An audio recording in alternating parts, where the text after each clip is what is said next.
Nostalgic item തന്നെ ഉണ്ടാക്കി കളയാട്ടോ.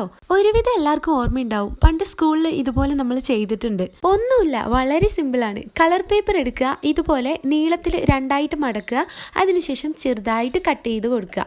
മുഴുവൻ കട്ട് ചെയ്യരുത്, ഹാഫ് മാത്രം കട്ട് ചെയ്യുക. അതിനുശേഷം നേരെ ഓപ്പോസിറ്റ് നമുക്ക് ഇതുപോലെയൊന്ന് ഒട്ടിച്ചു കൊടുക്കാം.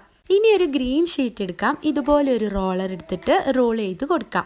അത്യാവശ്യം നല്ല തിന്നായിട്ടുള്ള റോളർ തന്നെ എടുക്കാൻ നോക്കണം കേട്ടോ.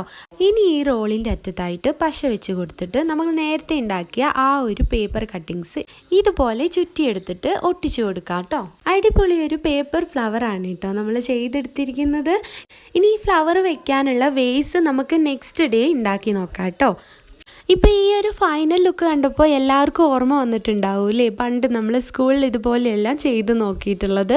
ഒരുപാട് കുട്ടി ഫ്രണ്ട്സിന് ഇതൊക്കെ ഇഷ്ടമാണെന്ന് എനിക്ക് ലാസ്റ്റ് വീഡിയോയുടെ കമൻറ്റ് ബോക്സ് കണ്ടപ്പോൾ മനസ്സിലായി. അപ്പോൾ ഈ ഒരു വീഡിയോ ഇഷ്ടമായാൽ ലൈക്ക് ചെയ്യാൻ മറക്കരുത്, സബ്സ്ക്രൈബും തരണേ.